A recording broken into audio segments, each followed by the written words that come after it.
Oh, when the red, red robin comes bobbing along, along, there'll be no more sobbing when he starts throbbing his old sweet song.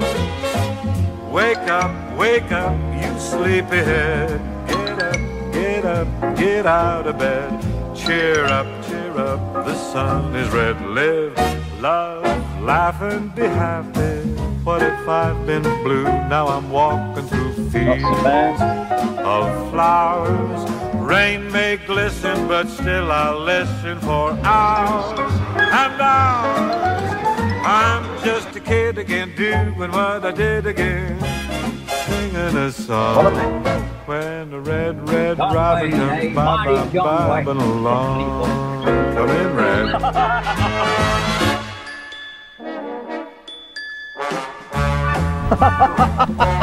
What about my shopping trolley? I was at my shopping trolley the other day. I said, excuse me, where's the nearest bank? He said, what? I said, I'm sure this shopping without the bloody banknotes. Oh my God. Still we get by somehow or other, don't we? Smiling a song, laughing a joke, what if I've little walk now and again. Now I'm walking through fields of flowers. Rain may glisten, but still I'll listen for hours and hours. I'm just a kid again, doing what I did again, singing a song. When the red, red robin, there comes a bobbing. Oh, when the red, red robin comes bobbing along. Robin Red. Yes, my name is firstly Herbert Annis, and born in Walthamstow, London. And when my family died, I moved around the country, different parts. I lived in Birmingham. I lived all over England, as a matter of fact. And I've come to Grimsby because I like to see the shipping. I'm always interested in shipping. And I've been here 17 years, and I've got me a little room and me records and me books and all that sort of business, and I take a walk, I go out cycling and enjoy myself in my own little way. But I like to travel around on buses and the trains, etc. And well, getting on in years now, 70 years old, and get a bit lonely at times, and do a bit of model making, do a bit of reading, cycling, and take a walk now and again, and all that sort of business. But it's well, I haven't had a very interesting life. It's a fairly routine sort of life, one day to another. Get depressed now and again, start shouting about in the streets and all that sort of business, and get a bit antisocial at times, but nobody harms because they think I'm crazy. But now, when I was 6 months old, we moved to Ponders End, Enfield. We lived over a shop opposite Arlington Garage in Ponders End, and the man that owned the shop was the former Lord Mayor of King's Lynn. Anyway, living with us was my mother and father, my sister, and Aunt Nan and Uncle Albert. Then we finally got a council house on what they call Shanghai Estate, Enfield Wash, in Castle Road, 23 Castle Road. And we lived there. I started school at Eastfield Road School, and attended the school till I was 14 years old. Then my father bought this house at Grove Gardens. We lived there all through the war, all through the Blitz. We lived in number 47 Grove Gardens, Enfield Highway. Then my mother died from peritonitis, and my sister got married, went to live with my auntie, Aunt Nan, and then the father decided to sell the house up, and he got married again, and I was put out into the street. I didn't mind so much, because I'd always been a bit of a roamer, and I went to live in East London, and Salvation Army Hostel, and I didn't like it there. I was there for 2 years, but I didn't like it. And I decided to travel around the country, and I was a hobo for 2 or 3 years, travelling up, walking the streets all over the country. Walked from Plymouth to London, I walked from Edinburgh and Glasgow to London, Southampton to London, miles and miles, singing to myself on the country roads and looking for ghosts at night and all that sort of business. And it was hard on my feet, but I was young and I was fit and I was strong, and I didn't care a damn. And had a few shillings in my pocket. I don't mind a hard life, I got used to it. It was adventure to me, it was experience. Then I was in Maidstone one day and the man said to me, he says, "Are you looking..." I was friendly with a little Jewish boy. We went on the road and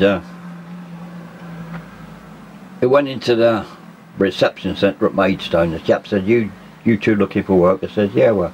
He said, "Well, you want to go up to Birmingham," he says, "in the Midlands." He said, "Plenty of work there."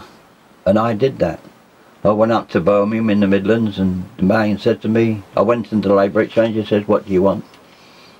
I says, "Well, this isn't a labour exchange, isn't it? What do you think I want?" And he says, I said, "Well, I'm looking for a job." I said, "I've been travelling around the country." And he says, "I'm looking for work." And he says, "Well, plenty of work here, 30,000 vacancies here." He says, we can't fill them." He says, "What do you do for a living?" I said, "Anything. Machine operator, labourer, crane driver, or any unskilled job, die casting, plastic moulding." And I said, "Jack of all trades. Well, give me a card to start work." And I started work the following day in Birmingham. I lived in Birmingham 15 years. I had several jobs in factories, 15 years. And when things got bad, in the motor industry, a lot of people put out of work, and I decided to, I lost my job, leave Birmingham. I went to Derby. Got a job in a foundry. I was there for 2 years. And then I went to live with my sister at Corners Close, Lincoln, for a bit. I got a job at Roby's in Lincoln. I went to America. Coming back from America, I went to Italy for a week. Then there wasn't all that much work in Lincoln, so I went to Derby. Tried to get my job back in the foundry at Derby, but I couldn't get my job back again. So I signed on the labour in Derby for a bit, and from there I went to Hull. I was in Hull for about a week or so, and somebody said to me, "If you're interested in chips, go to Grimsby." I said, "That's a good idea." I said, I went to Grimsby and I tried to get in the Saudi Army, and it was full up. So I came here and I got booked in here.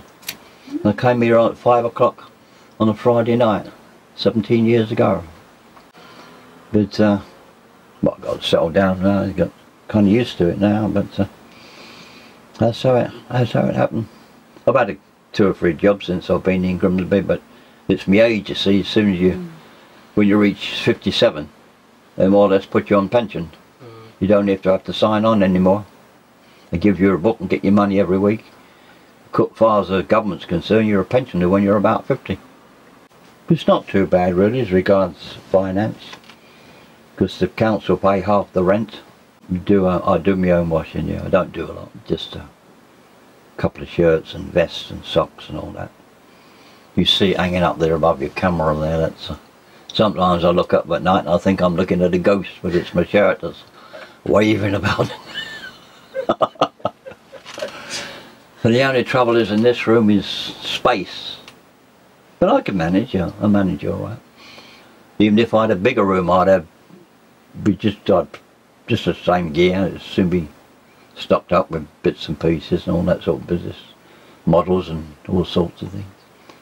But yeah, since I've been here, it's been interesting. There's been about 50 men died in this hostel the last 17 years. And a bit noisy now and again when the drunks come in, but they're not all that bad really. I get on pretty well with most of the men, yeah. Yeah, I've had 1 or 2 fallouts with 1 or 2 of them, but they've gone now. Them guys have gone now, and most of the guys are alright to me. talk to me, and was pretty sociable and all that sort of business, but I'm one of them people that likes to more or less keep myself to myself, you know. But I'm still sociable to the men if they're sociable, I'm sociable to them, and don't have no real conflict. I usually, if I'm going out on a bus or a train somewhere, I get up at 4 o'clock in the morning, and I'm about 2 hours washing, shaving, cut my hair, washing and shaving, bath, clean my shoes, etc. And leave here about 6 or 7 o'clock and go walk to the railway station or to the bus station, get the bus wherever I'm going. But normally I'm up about 7:30 in the morning. You know, put my mattress up there and put my table on my bed, which is supported by boards and things, and in order to hold all the weight. It gives me more room, bit more space, you see, to move around if I want to dance or anything like that, or do a bit of judo or something. Do a bit of miniature acting and all that sort of business. Your old friend Jimmy Stewart. Now just hold on. Yes, I do a bit of theatrical work on the quiet. Impersonate the film stars and your old friend Clark Gable and Jimmy Stewart and Jimmy Cagney and old Mother Riley and all those. But you need a studio to do that, really. You can't do that in the bedroom. While the blue of the night meets the gold of the day. I can't do much better. It's a bit self-conscious, you know, when the public are looking. Oh yes, I'm up about, as I say, I'm up about 7:30. Go down for breakfast at 8 o'clock. And I'm out there fiddling about, cleaning my shoes and hoovering the room and all that sort of business. Do a bit of cleaning up. And I leave here usually about 11 o'clock, 11:30. Walk down Freeman Street. Go in the library for about an hour. Go into Freshney Place. Walk about, just sit about on the seats up there on Freshney Place for a bit and walk around the town, look in the shops. Sometimes maybe go to Cleethorpes, just around the local area. And sometimes I get back here about 1:30. If there's a film on television, on the old film, they usually come on about 2 o'clock, 2:30. Now, I watch the film till about 4. But if there's no film on, I just stay up in the town till about 5 o'clock. Get back here about 5 and we have our dinner at 5:30. If there's a film on at night, I watch the film, watch the news, and I get to bed about 8 o'clock. There's not much else to do. Get to bed about 8 o'clock, or maybe go out for an evening walk around the dock or somewhere. But it's very routine life. There's not much excitement. But as I say, I like to get on the bus and the train and travel around, see different places, and go to Hull, or go to Lincoln, and Meadowhall and Newcastle. I'm all over the place, all around different areas and shopping. And if Appleby's are running the coach, I go out to Wakefield or Huddersfield and Newcastle, Liverpool. All depends where Appleby's coaches are going. You see, they go to some very nice places, and I like to have a trip out on Appleby's. I enjoy the scenery and have a bit of a meal when I get there, and walk around the town, and places like Meadowhall and the Metro Centre and places like that I find most enjoyable, because I soon get depressed if I hang about in one place too long. So I like to make a break, get out on a train or a bus, and I think it makes my life much more interesting if you can travel. I love to travel different places. But as I say, it's very much a routine life, really. I mean,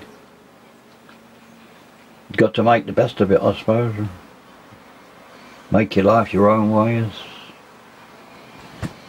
Make it life as interesting as possible. Always wanted to be a film star, but just couldn't make it, really. I might be alright as an extra, I think. There's an Indian in a Western film or something like that. There's a bandit, there's one or two bandits in here, I think, on the quad. Always hoping to be Jimmy Stewart's double, but he's a bit taller than I am. My friend Doris, I talk to Doris now and again, and she's a film star lover. Loves the film star, the old stars, Rock Hudson and all those, and Clark Gable and all that. We often talk about the films when we're uptown, but then she has these fits and she has these funny moods, and she's a completely different person then. I went to Madame Tussauds, and she wasn't satisfied. She's about the only person in Britain that's ever got her money back. She says she's looking for Ruth Ellis, and there's no wax effigy of Ruth Ellis in Madame Tussauds. She's very disappointed. All the way from Grimsby, she said, to see Ruth Ellis. And the lady says, well, you haven't got Ruth Ellis in here. We've got Jack the Ripper and a few others, quite a few others, but we haven't got Ruth Ellis. And she said, I'm very disappointed. She said, I won't come again. So she said, well, the woman said, the only thing I can do is give you your money back. So she went to looking in the bag, looking for a ticket. She couldn't find the ticket, so she didn't get her money back. Yeah. But so as it happened, I had my admission ticket and handed it over, and I got my money back, and I give half of that to Doris. Kept it quiet, bought her an ice cream with it. She was in a bad mood, and she walked out the post office, and she said, I don't know where else to see you again. And I shouted at her. I said, I don't care a damn if you don't see me again. I shouted at her. And she went out the post office. I thought I'd had the last bloody word anyway. It's, as I say, she's got lots of friends, and she's got a lot of enemies too. I don't think it's right to persecute a person because of their religion, because this is stupid. This only leads to conflict. What's going on in Bosnia and Yugoslavia for a moment is absolutely stupid. People, and in Ireland, when people are thousands of people are being killed just because of their religious beliefs, it's absolutely stupid. They've got to learn to tolerate each other, learn to in peace together. Killing each other with bombs and all that is absolutely futile. It doesn't solve a thing. But I'm not against anybody's political views as long as they don't use aggression and force or terrorism to enforce their views onto other people. Since the weather's nice in the summer, I go down Cleethorpes, do a bit of roller skating for a couple of hours. But I've still got my roller skates. Yeah, it's a bit of an exercise. But it's a matter of trying to make your life interesting, you see. Getting by one day to another. And well, it's nice here when the weather's nice. In the summer when the weather's nice, it's alright. Get down Cleethorpes and sit on the beach, take my shopping trolley. I've got my binoculars and my camera, my books, and tea flasks and sandwiches. Sit down there for an hour or two at Cleethorpes, watching the ships and walking around the town, all that sort of business. That's when the weather's nice. Of course, there's no point in going down there in the cold weather when it's snowing and all that. There's no point in it, because it can be awful cold down there. Since I've been in Grimsby, I've cycled from Riby House to Boston in Lincolnshire and back. Been to Skegness and back, and Lincoln and back 6 times on my bicycle, and Spurn Point, the city of York, Gainsborough, and quite a few places on my bicycle. I've got my own idiosyncrasies, whatever they call it. What's that word? Peculiarities, idiosyncrasies. I don't know what the word is now. Very unusual in my ways, and very methodical in my habits, and got my own sort of lifestyle. I get very aggravated at times, and I've got my own particular lifestyle and temperament and all that sort of business, and managed to get through somehow or other. It's a bit of a battle, but there you are. It's got to make life interesting. Got to do something in life to get by and all that sort of business. Anyway, Peter, it's getting on for dinner. What time is it? Oh, did I bring me a cup? Oh, Jesus, I've left it up there. No, I left it in the washroom, didn't I? The cup.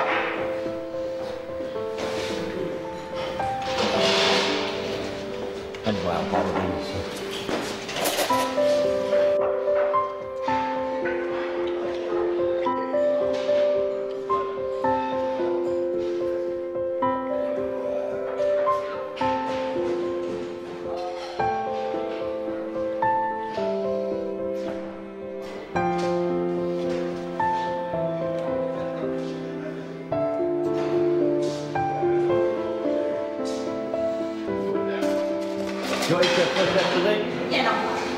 Nice dinner.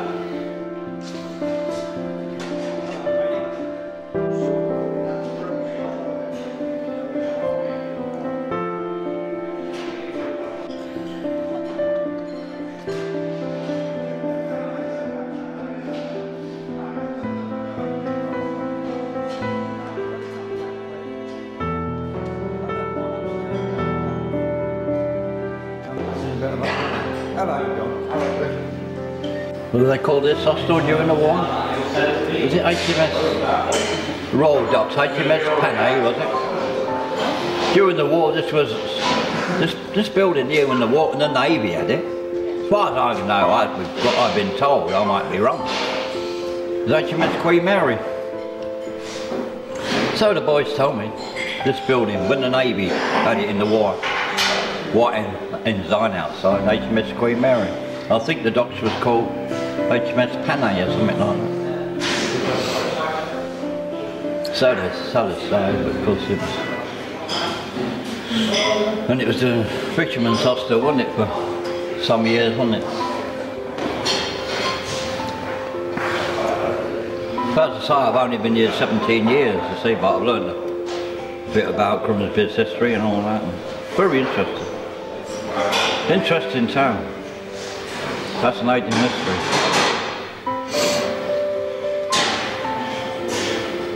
Very fascinating place. I've got upstairs, The War at Sea. It's an American version, but it's all the Allied ships are in it. And it runs for 12 hours. Is it 6 tapes, I think, to run 12 hours a lot. You want to see a lot of them. There's lovely ships at sea, you know, hogging and sagging and heavy waves and all that sort of thing. The escorts and convoys and all that. Yeah, but I could watch them maybe for hours, them maybe. You come back on my bus and Jimmy, his friend, will just take us by. 3.5 minutes from now, the fire brigade. Yeah, the fire brigade, come on mate. Get a picture of this.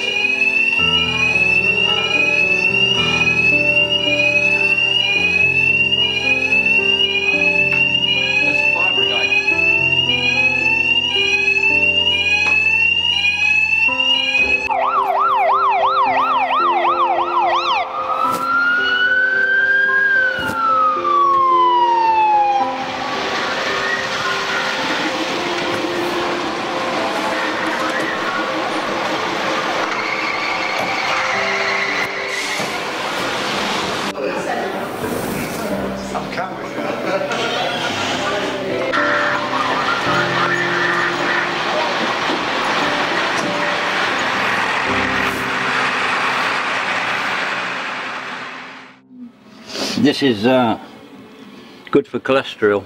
Is it? You know, if you get your veins blocked up with eat too much meat and that, this is mineral water and it clears all that poison out of your system. Get it from Asda's. Because I have convulsions in bed of a night, so if I eat too much, this cholesterol, whatever they call it, I have convulsions in bed. If I drink this, it helps it a lot. I'll pop up here. There's a secret. Where all the secret stuff is kept, secret documents and all that sort of business up here.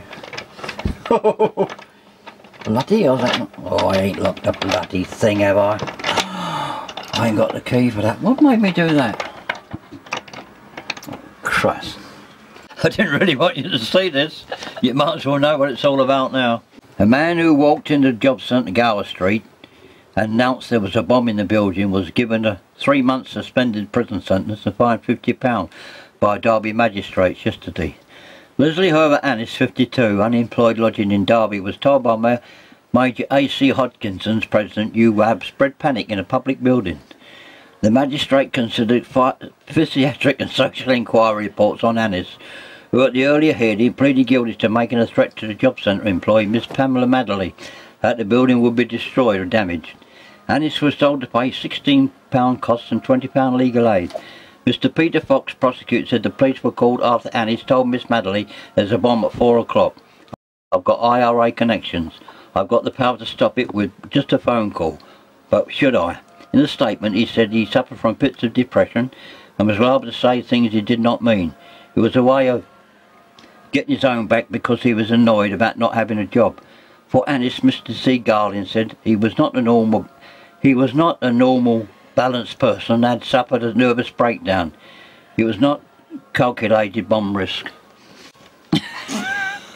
That was years ago. Because I had a nervous breakdown in the war, you know, in bombing. I had to tell him all these things, you see. Would it help me get off? Did I leave that? But just give the room a brush.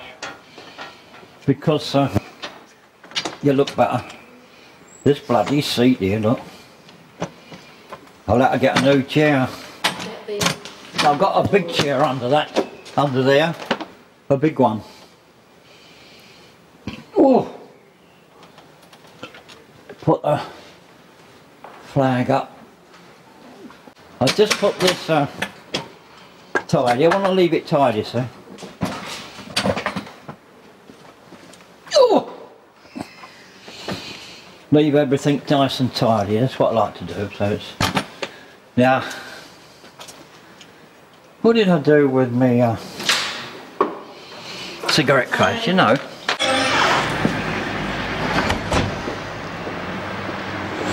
The old friend Jimmy Stewart speaking there.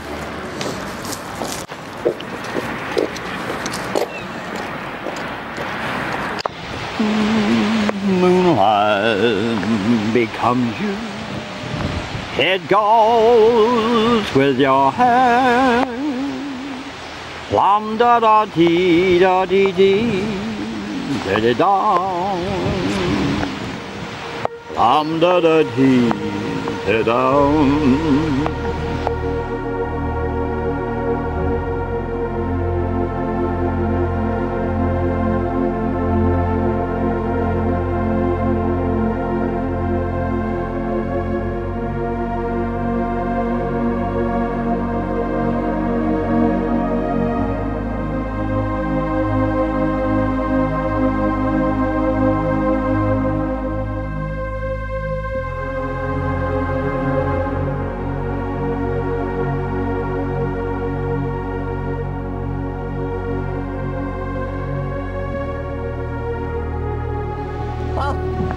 Never mind, I say same Birmingham, nothing. Oh, never mind, When the red robin, there comes a bobbing. Oh, when the red robin comes bobbing along. Robin red.